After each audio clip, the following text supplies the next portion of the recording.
My dear students, welcome to एजुके 5। Video में हम जानेंगे कि linear equation with two variables क्या होता है। Linear equation with two variables किसे कहते हैं, कैसे सॉल्यूशन किया जाता है, इन सारी चीज़ों के बारे में जानने के लिए आप वीडियो को शुरू से अंत तक अवश्य देखते रहिएगा, तभी आपको अच्छी तरह समझ में आएगा। आप एक प्रश्न आप देख रहे हैं, ये टिपिकल प्रश्न है और ये 2018 कंपार्टमेंटल में आया हुआ है इस प्रश्न का। तो सबसे पहले हम जानते हैं कि linear equation with two variables क्या होता है, किसे कहते हैं और कैसे सॉल्यूशन किया जाता है, उसका क्या डिफिनीशन है। चलिए अब जानते हैं सबसे पहले कि linear equation in two variables ये होता है ax plus by plus c is equal to 0 होता है। अब इस लीनियर इक्वेशन को सॉल्व करने के लिए हमें पेयर ऑफ लीनियर इक्वेशन चाहिए, तभी हम सॉल्व कर पाएंगे। तो पेयर ऑफ लीनियर इक्वेशन क्या होता है उसे समझते हैं। Suppose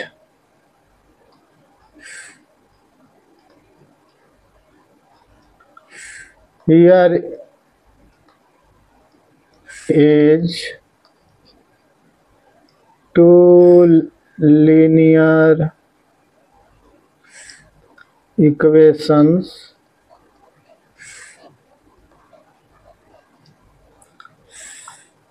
a1 x1 plus b1 y1 plus c1 बराबर 0। ये आपका इक्वेशन 1 हो गया। दूसरा हो गया a2 x2 plus b2 y2 plus c2 बराबर 0 और ये इक्वेशन आपका 2 हो गया। ठीक है, ये हमने मान लिया है, तो आपको इसमें कहीं कोई दिक्कत समझ में नहीं आनी चाहिए। अब चलिए comparing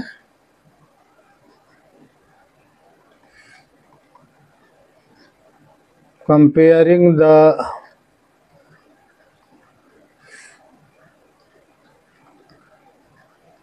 quotient of both the equation we get as here a1 by a2 बराबर होता है b1 by b2 बराबर होता है c1 by c2। ये इक्वेशन आपका हो गया 3। अब ये क्यों होता है इसको जानने के लिए आगे के वीडियो में मैं आपको बताऊंगा। आज बस इतना ही समझ लीजिए कि a1 बटा a2 होता है और b1 बटा b2 होता है बराबर c1 बटा c2 होता है। नाउ गिवन इक्वेशन आर क्या है 3x plus 4y 3x plus 4y is equal to 12।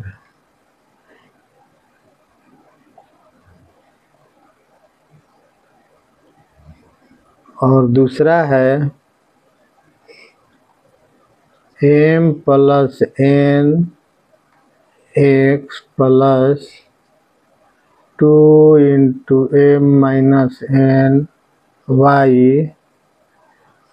Is equal to 5m minus 1। Now comparing the coefficient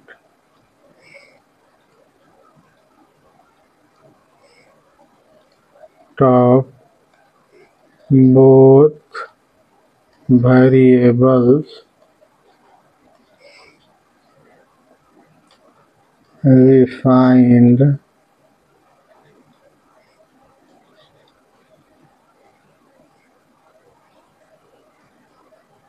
A1 ये बराबर हो गया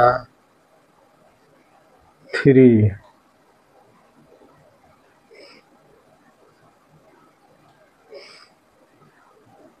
B1 बराबर हो गया 4, C1 बराबर हो गया 12 एंड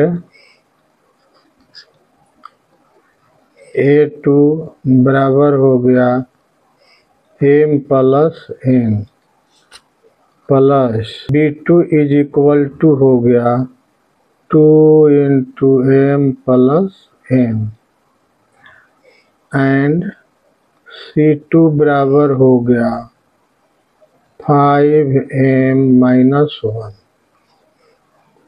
हो गया। We know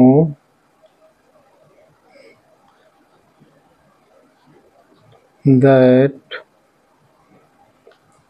A1 बटा A2 बराबर B1 बटा B2 बराबर C1 बटा C2 और A1 बटा A2 बराबर B1 बटा B2 and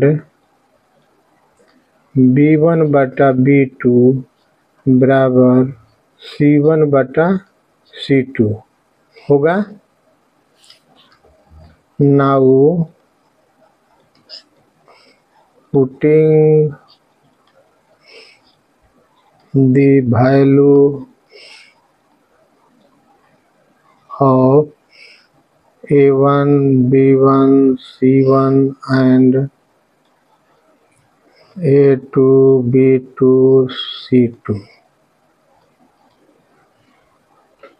this tends to हो जाएगा आपका A1 कितना है 3 है और A2 कितना है m प्लस n है ना, बराबर हो गया B1 कितना है 4 है बटा B2 कितना है 2 इंटू m माइनस n है।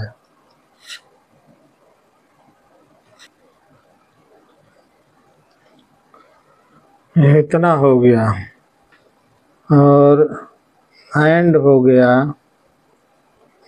4 बटा 2 into m minus n is equal to C1 कितना है 12 बटा 5n माइनस 1। अब इसे सॉल्व करना है, इसे सॉल्व कीजिए तो m और n का वैल्यू प्राप्त कीजिए। दिस टेंस टू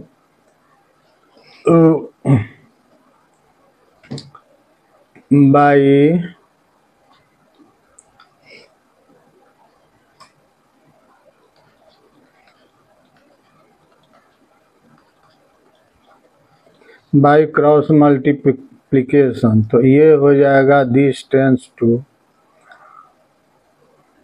अब देखिए ये 2 से ये कट जाएगा तो 2 हो जाएगा, उसी तरह इस 2 से कटेगा तो ये 2 हो जाएगा।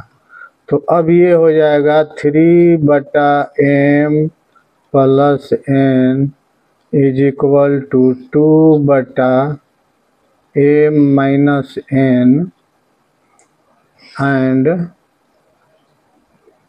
2/m minus n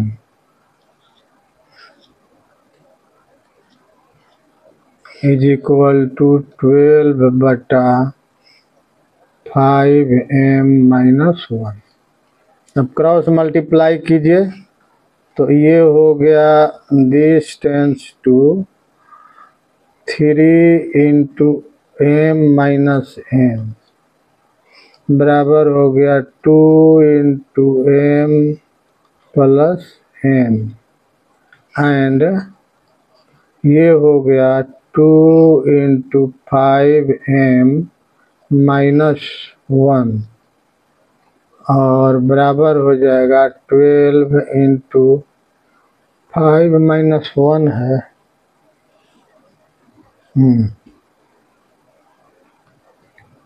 m minus n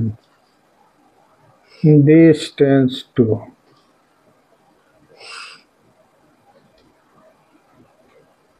अब इसे मल्टीप्लाई करते हैं तो ये हो जाएगा आपका 3m माइनस 3n बराबर हो गया 2m प्लस 2m एंड ये कितना होगा 10m minus 2 is equal to 12m minus 12n।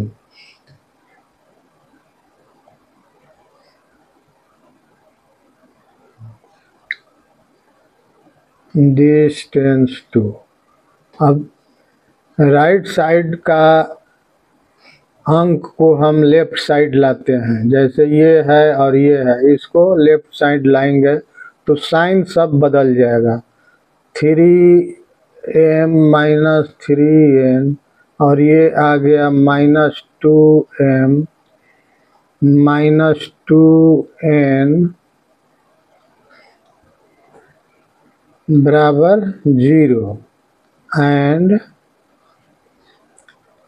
10m minus 2 minus 12m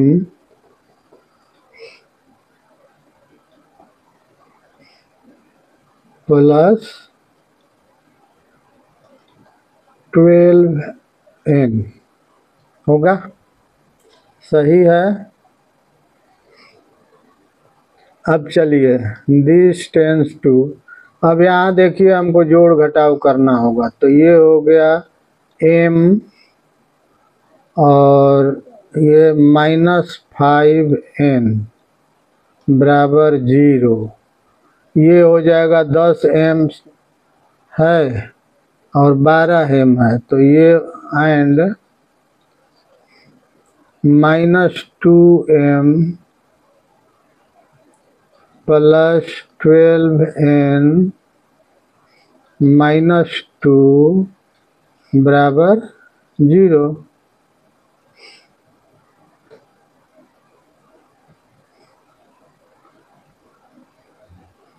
और m minus 5n is equal to 0 ये पहला हो गया इक्वेशन। और ये हो गया माइनस 2m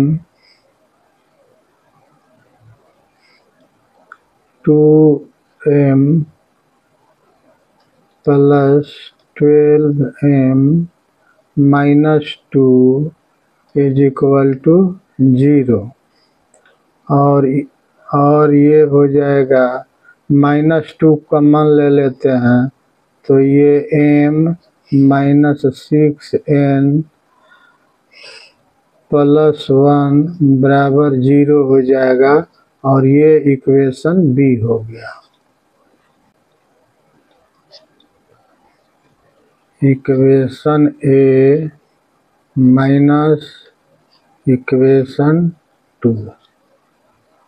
तो m माइनस 5n बराबर 0 और ये हो गया m माइनस 6n प्लस 1 बराबर 0 हो गया। अब इसे हम घटा देते हैं, तो ये माइनस होगा तो ये प्लस हो जाएगा और ये माइनस हो जाएगा। तो m से m चला गया और ये बच गया n माइनस 1 बराबर 0 और n बराबर 1। ये हमारा n का मान आ गया। अब हमें m का मान ज्ञात करना है। n तो निकल गया, m का मान ज्ञात करना है। तो इसको इक्वेशन a माइनस इक्वेशन ये b है, a में पुट करेंगे, ठीक है। Now putting n equal to 1 in equation a। Equation a कितना है वो भी देखना पड़ेगा ना। m माइनस 5n बराबर 0।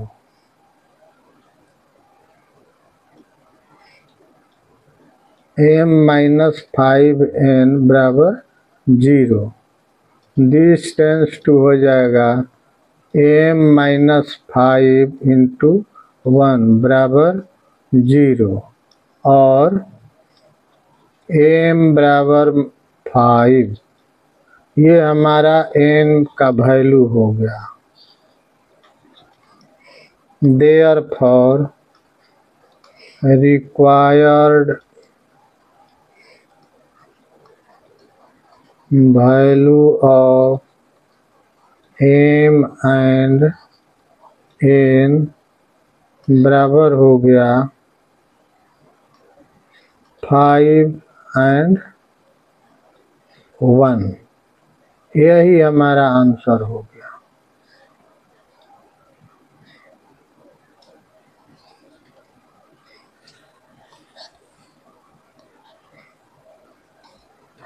ये हमारा आंसर आ गया। तो इस प्रकार से मैंने इस मैथ को सॉल्व किया और आपको लीनियर इक्वेशन विथ 2 वेरिएबल्स के बारे में समझाया। तो आज का वीडियो बड़ा इम्पोर्टेंट था। मैं समझता हूँ कि आप इस वीडियो को शुरू से अंत तक अवश्य देखे होंगे और समझ भी गए होंगे कि कैसे सॉल्यूशन हुआ और लीनियर इक्वेशन किसे कहते हैं। आज के वीडियो में यहीं पर फिर मिलते हैं अगले वीडियो में। वीडियो को लाइक शेयर अवश्य कर देंगे तथा चैनल को अभी तक सब्सक्राइब नहीं किए तो प्लीज़ चैनल को सब्सक्राइब कर दें। Thank you.